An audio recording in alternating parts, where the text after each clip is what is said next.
All right. Well, hello, everyone. My name is Anna Marie Schecker, and I am a staff member at the International Dark Sky Association. I help with the philanthropy and development work, so I'm kind of behind the scenes, but this is always a wonderful time of year for us to get ready to see you all and hear your stories and share latest developments with you. So thank you so much for joining. We're really excited.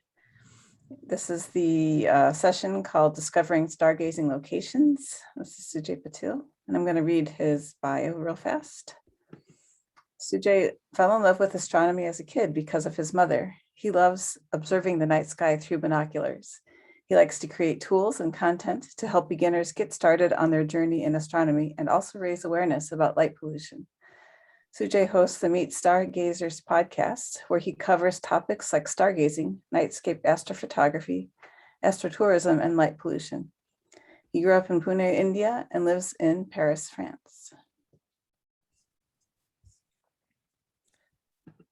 Thank you, Anna Marie, for that lovely introduction. And thanks to all of you for making the time and to participate in her workshops. Good morning, good afternoon, good evening, and perhaps even good night to some of you joining from different time zones. It's lovely to speak to you. The idea for Meet Stargazers came about because of my difficulty to find good places to observe the night sky. That began my quest to understand the attributes that make a location suitable for stargazing. Let me take you through these attributes one by one. It is a well-known and well-accepted principle amongst amateur astronomy circles that the best telescope is not necessarily the biggest one, but the one that you use most often. And it's my personal conviction that the same analogy is applicable to stargazing locations. The best stargazing location is not necessarily the darkest one, but the one that you can access and visit most often. With that in mind, Meet Stargazers uses the Google's distance matrix algorithm to calculate the distance and travel time from your location, from the user's location, to the destination, to the stargazing location. I request you to accept the geolocation request when you use the app, because that is needed to calculate the distance and travel time for the app.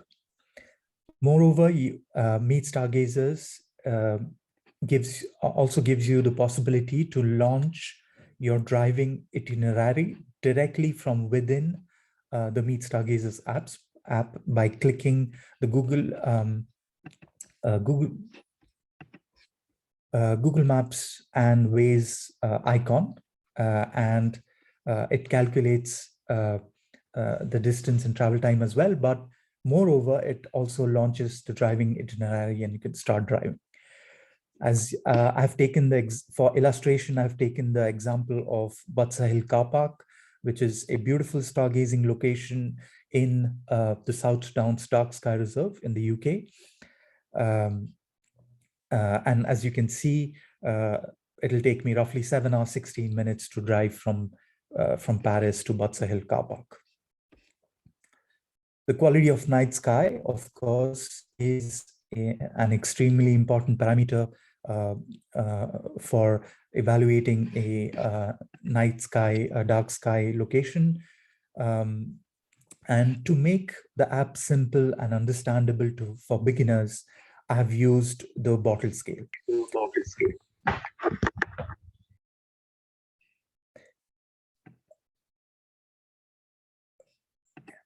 I request the participants to mute their micros. We'll have an opportunity to discuss later on. The bottle scale is a simple, understandable scale for evaluating the quality of night sky of any given location. And as you can see in the example on the screen, Batsa Hill Car Park enjoys a night sky quality of C4 rural suburban transition.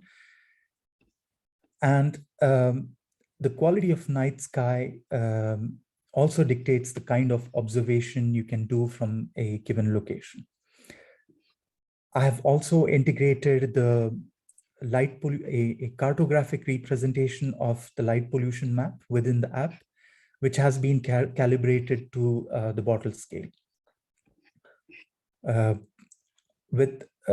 This is all with the intention of making the app and the concept of light pollution understandable to beginners.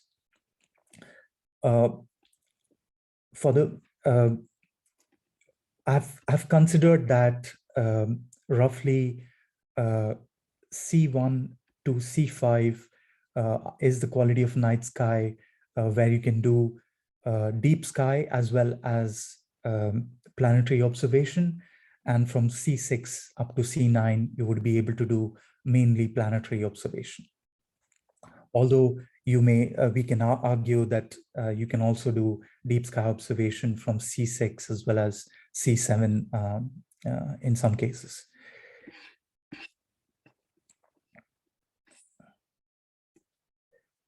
If you want to observe celestial objects close to the horizon, the clearance of the horizon is an important parameter.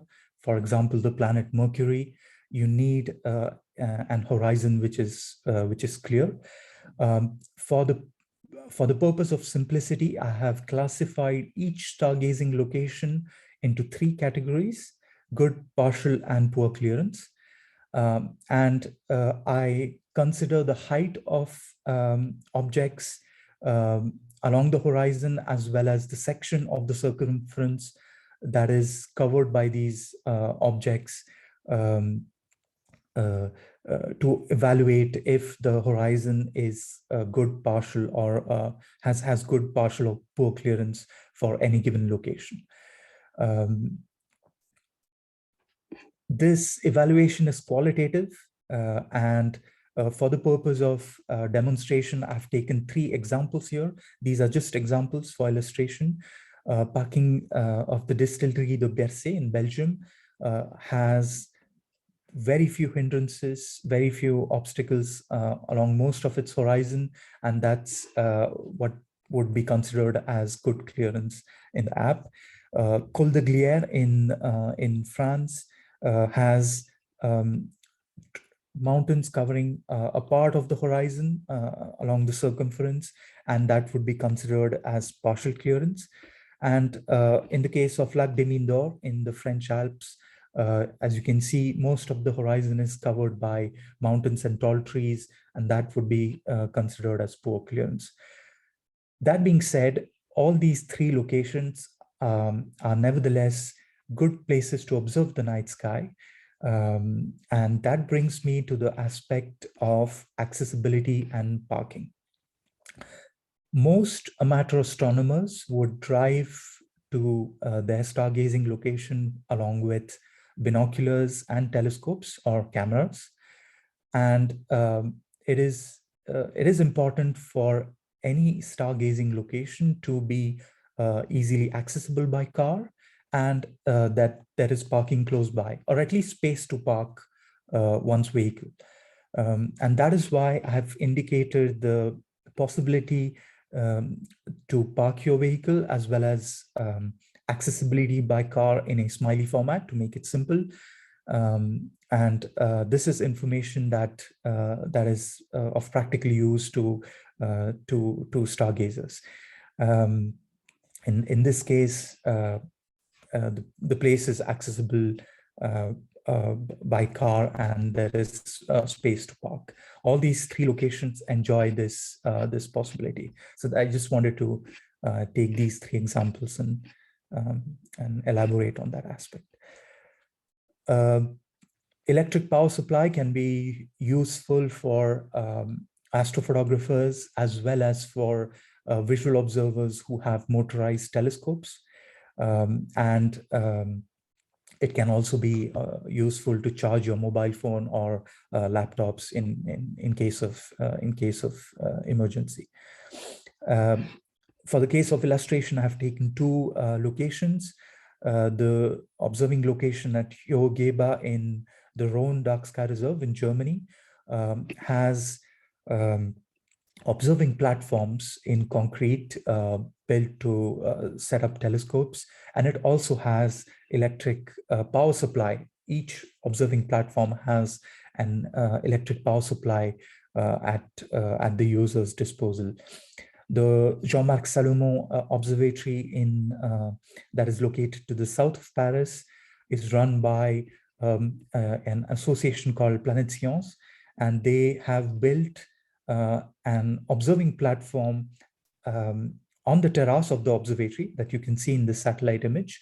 And there are electrical sockets on this platform for users to set up their equipment and charge their equipment. Needless to say that you need permission to access these locations before you set out. Weather conditions, for obvious reasons, are important for night sky observation. And I have taken a deliberate, I have made a deliberate arbitrage to keep the weather module extremely simple to not scare away beginners. Once in a while, I get criticized by a few amateur astronomers that I have not included the seeing parameter, which essentially governs the turbulence in the atmosphere in the weather module. But personally, I just soldier through bad seeing. And how many of us cancel observing locations because of bad seeing? Well, very few of us. So I have distilled the weather parameters to the absolute minimum to keep it simple and digestible for beginners. And Me Stargazers gives you the weather forecast for 7 days rolling at 1 hour interval. Furthermore, you will also find a visual cartographic representation of cloud cover in Meet Stargazers, and that with a forecast of 7 days at 1 hour interval. The data for the weather conditions comes from MeteoBlue, which is a Swiss weather data provider. MeteoBlue forecasts were first developed at the University of Basel in Switzerland, and they quickly became popular with mountaineers, hobby pilots, and amateur astronomers. They were founded as a company in 2006, and since they have become a global benchmark for high quality weather data. And this information is directly used in Meet Stargazers.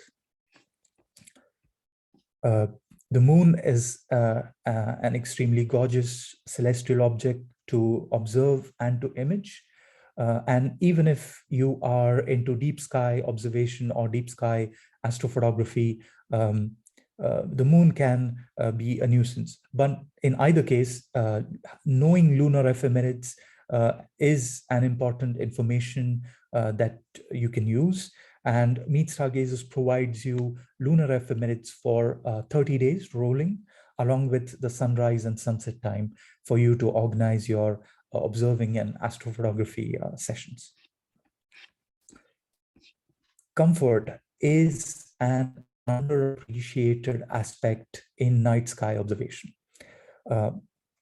Being comfortable when you observe the night sky or when you're imaging makes an observing session or imaging session a pleasant one.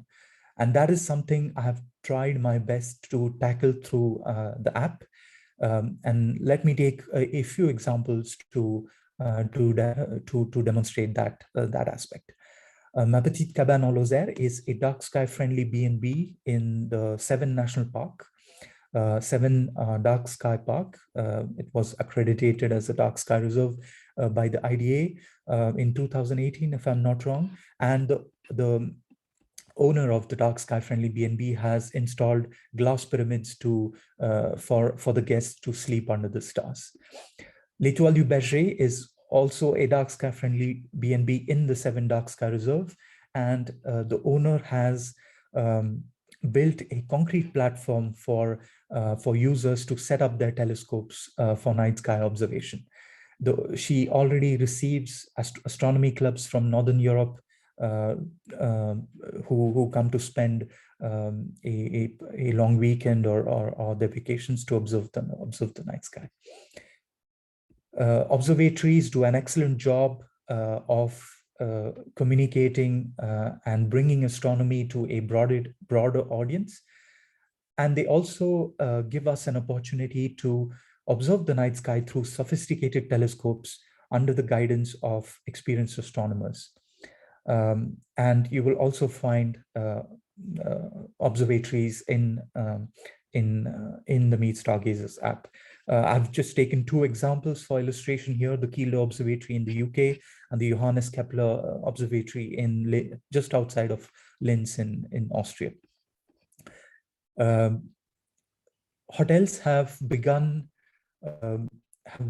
appreciating the value of offering dark sky experiences to their guests. And these are 2 examples. They're just examples for illustration. The 3100 Kulm Hotel, Gornergrat in Switzerland, has built an observatory in the hotel. And the hotel offers dark sky observation experiences to their guests.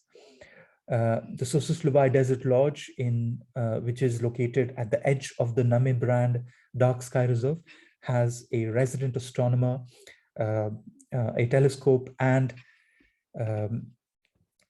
they also have retractable skylights above your bed when you to give you a possibility to observe the night sky when you go to sleep. So this is located in Namibia. Bed and telescopes are gathering momentum. I've just taken 3 examples over here for illustration. Aquarelia is a dark sky friendly bed and telescope run by Michel and Yannick de Coninck in the south of France. Michel has been observing the night sky for more than 40 years. He has contributed observations to many scientific projects. And if you choose the right package, Michel takes you on a tour of the night sky through his telescope. Le Refuge aux Étoiles in the southwest of France, and Le Pas du Loup in the French Alps also offer similar experiences. Astronomy bars are a fun way of engaging with astronomy. The Sky Bar in Tucson offers you they set up telescopes, and you can enjoy a cold beverage before or after your stargazing session. This is a place I got an opportunity to visit in 2019, and it's a place I would recommend. The Observatory in Bend, Oregon, as well as the Twice Brewed Inn in Northumberland, UK, also have a similar setup. So, as you may have observed, there are 5 types of locations in the Meet Stargazers app. You'll find outdoor locations, observatories, dark sky friendly B&Bs and hotels, astronomy bars, and planetariums. Planetariums are a very elegant way of engaging with astronomy. They give you a possibility of immersing yourself in astronomy, even if it's raining outside. But they haven't been my focus so far. They are the only non-observing locations in the Meet Stargazers app, but they are few in number, at least for the moment, in the Meet Stargazers app. Well, how do I find all these locations, you may ask? I ask guests on my podcast for recommendations during conferences like this one, during astronomy festivals, as well as star parties. User suggestions are also an important source of information, and I also ask for recommendations from dark sky parks and reserves. The Meet Stargazers podcast, which I referred to a little earlier, is not a part of the app, but rather an extension of the app, if you could call it so. If you listen to the podcast episodes related to dark sky parks, you will find useful information about nocturnal nature trails, astronomy clubs in the region, about night sky experiences like the Great Basin Star Train, stargazing tours offered by local guides like Terra Firma Island, and the like. So before we move on to the Q&A section, I would like to conduct a poll. I would like to ask you, which stargazing location would you recommend adding to the Meet Stargazers app? You can enter your answers in the discussion forum, and I will study your suggestions after the workshop. You can the website and the podcast is on the screen. If you want to reach out to me, you have my email. I'm present on a few social media. This is my social media handle for almost all social media. And as far as the suggestions go, please, after the workshop, if you have any other suggestion that comes to mind, don't hesitate to drop me a line. And with that, I'm open to answering any questions you may have, and I thank you for your patience.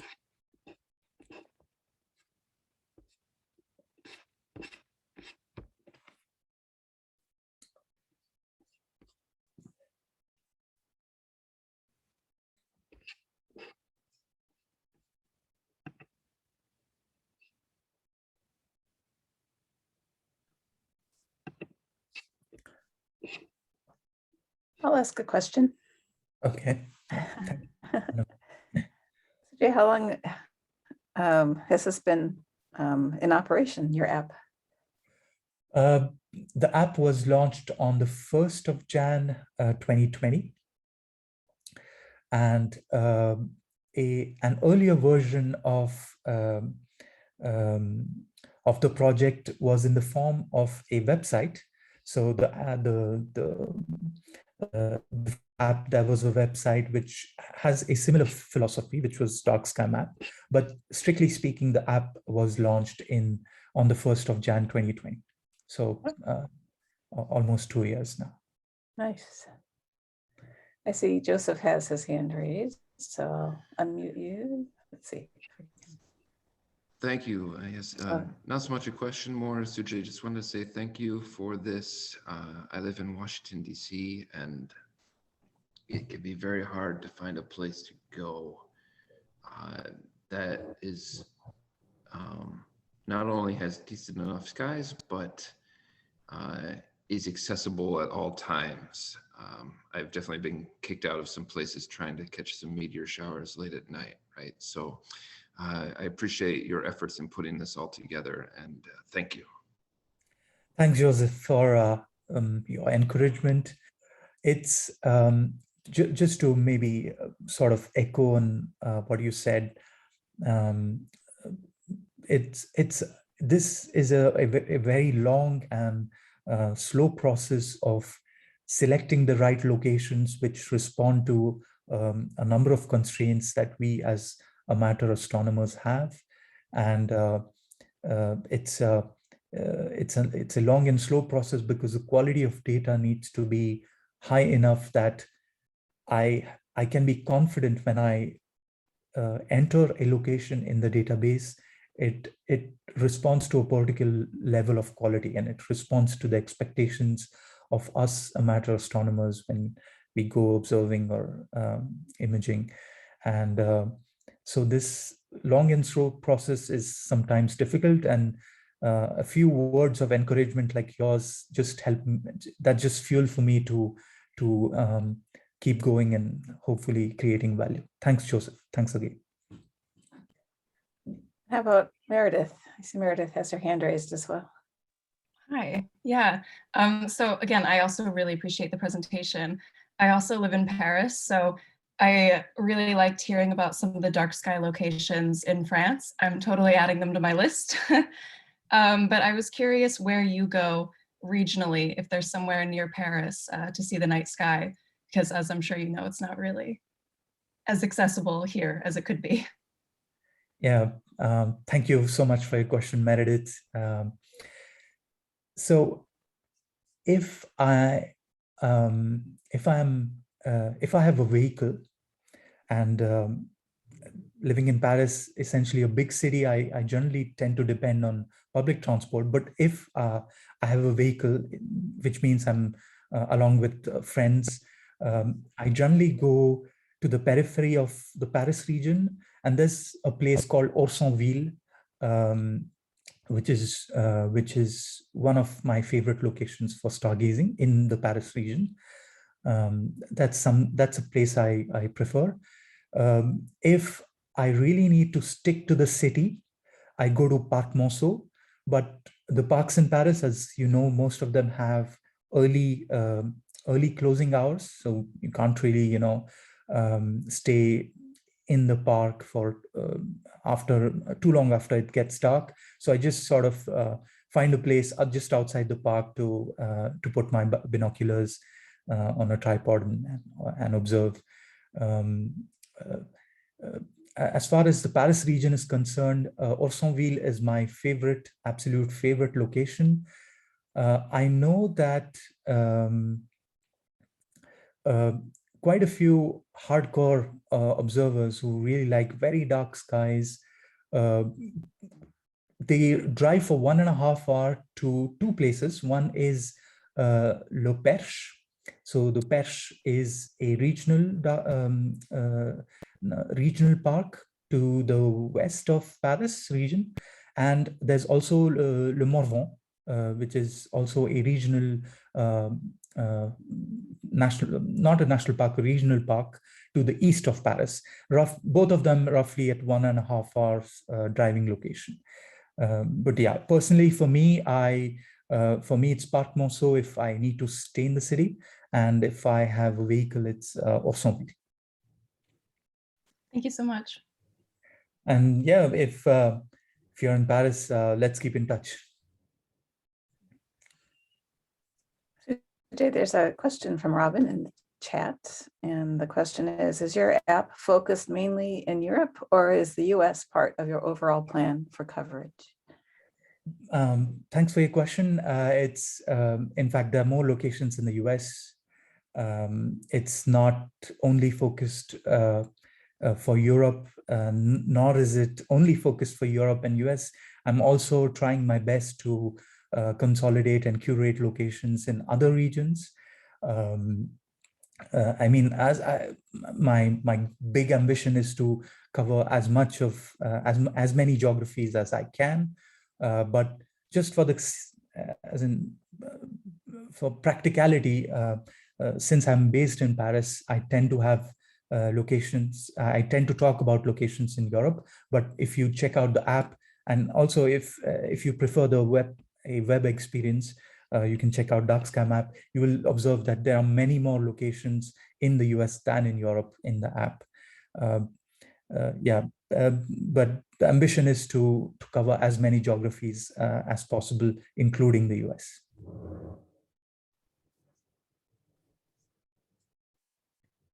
My question is, have you visited every site in the app? No, I would love to. I would love to. I mean, all these locations are just so beautiful and so unique. I would love to.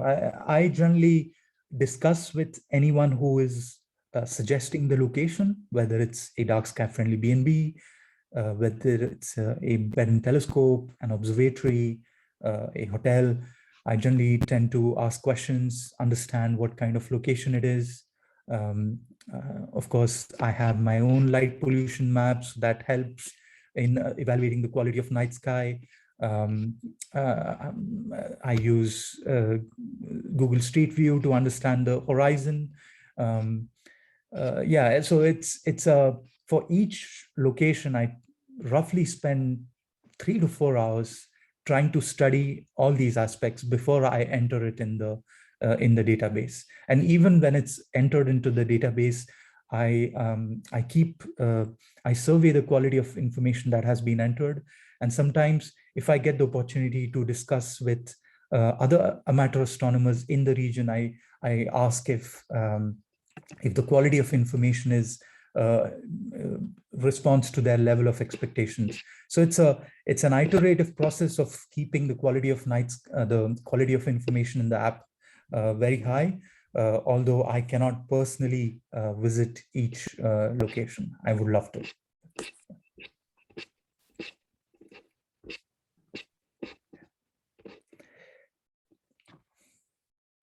And conferences like this one, astronomy festivals, star parties, these are, extremely valuable occasions to discuss about, of course, light pollution, the quality of data, and how amateur astronomers in those regions travel, take their equipment and observe and so on, to keep making the app more relevant and and useful, hopefully.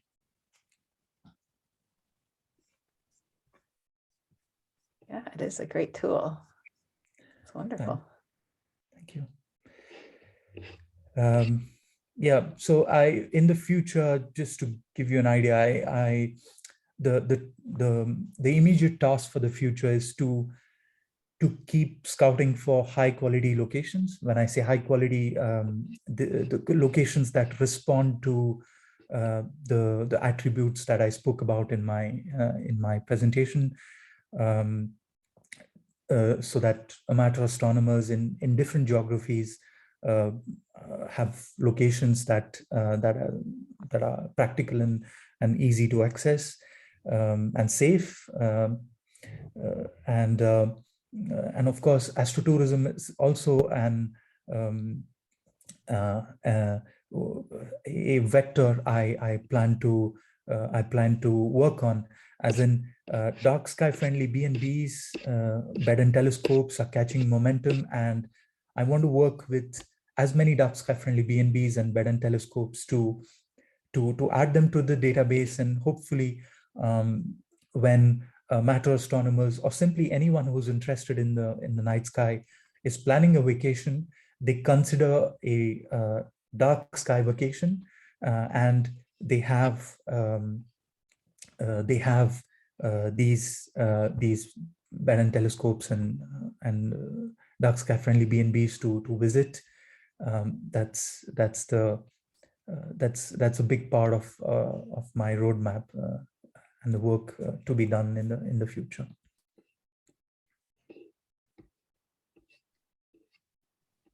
Yeah, and then just a couple other basic questions. Where can people find the app to download? And then is there a charge for it? No, it's free. The app is free. The app can be accessed on both mobile ecosystems, the Google Play and the Apple App Store, by the name of Meet Stargazers. There's a very brief and concise website called meetstargazers.com, which links you to both the app stores. You'll find basic information about the app on the website as well. It's free. I intend to keep it free. There are ads though, as you may have seen on some of the screens. There are ads, but what I plan to do in the future, I'm skeptical of the ads. Personally, I'm not a big fan of these top banner ads, but in the future, what I plan to do is the app will always remain free, but make it a user-supported app, like use buy me a coffee, some sort of a thing like that. If you appreciate the app, you can buy me a coffee, that sort of a thing. But the app will always remain free by default. And for the moment, it's the few ads, but yeah, that's just.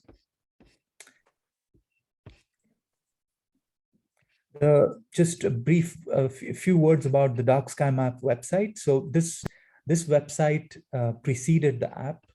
not all the features are the same. The weather module on Meet Stargazers is much more powerful.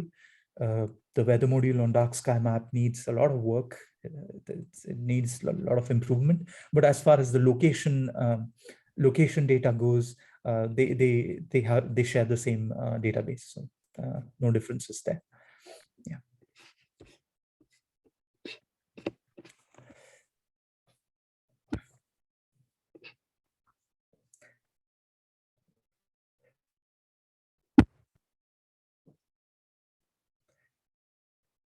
Richard, I think, has a question. Oh yeah, Richard, go ahead. Hello, can you hear me okay? Yes, Richard. I'm from Cape Town, South Africa. There are a couple of private observatories in the Western Cape. I don't know if you've got them listed. Cederberg Observatory and Leuven-Boschfontein Private Observatory. Okay, I will, what I'm going to do is either you can just enter them in the discussion, or if I may please ask you to send me a mail just with the names. I'll do the necessary information of studying the locations. I will just add one comment. I would love to include these locations, of course. If that was your question, I would love to include them. If they are private observatories, and if the users need to ask for permission before accessing them, I will have to mention the website, because the users first need to reach out by email or phone or whatever to ask for permission before showing up. So that's just a small detail. I need the website to include in the database. But yeah, I would love to include these 3 locations. Okay, Thanks, so Richard. when I say they're private observatories, they're privately run, but they are open to the public on various days of the month. Okay. Yeah, that's the case with most observatories. Thanks for that explanation. It's the case with most observatories, and that's the reason why what I do is in the app you have. Haven't taken that snapshot. I should have. Just below this section, there's a link to the website of the observatory, and what the users do is they go on the website, shoot an email asking what are the days when they're open, when are the public sessions, and organize themselves to attend these public sessions. So yeah, that's the way I tend to work. So I'll add them to the database. Thanks. Okay, great, thanks. I'll send you a mail, because my internet's a bit unstable at the moment. What I tend to do in Cape Town, if I want to look for a dark sky site, is luckily the nearest city to Cape Town is about 800 kilometers away. So I just travel for about 2 hours, find a gravel road, travel along it for about an hour, then double back for about 10 minutes, and then stop and park there. And frequently I've done that and had no cars pass me for the next 10 hours. Okay. Okay. Well, nice to know your experience. It's always interesting to know experience of amateur astronomers from different regions. Yeah, nice to connect with you, and it would be lovely to add these observatories to the app. No, likewise, and thanks for all the information, and the app seems to be most informative. Thank you, Richard. Thank you so much.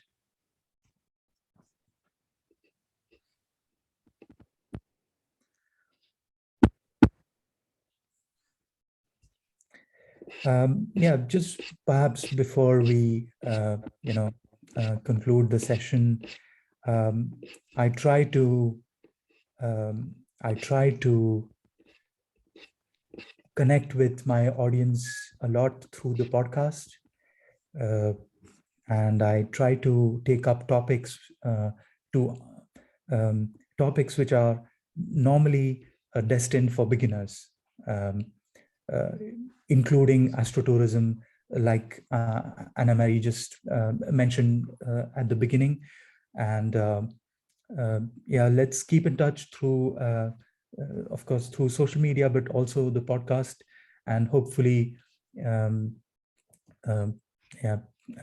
be a part of the community I also take up topics about light pollution in the podcast, but yeah, it's quite broad in its scope. And yeah, that's the most important thing. Let's keep in touch. That sounds like a great plan. Thanks, Anna Marie. Well, good. If there are no other questions or comments, I guess we can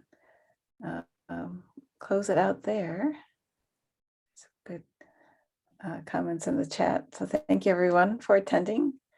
And please be sure to download the app if you haven't already. And coming up later today is our third session for the Under One Sky Conference, focusing on North and South America, Central America. So please join us for that. And there's also going to be a awards reception highlighting, a lot of the accomplishments from our community. So please tune in for that. And we have a really great closing session also today. So again, thanks for joining us, and we'll see you later. Thanks, Sujay. Thanks all of you. Thanks, Anna Marie, for the organization, and clear and dark skies to all of you. Thank you so much. Thank you. Thank you. Thank you so much. Bye-bye. Bye.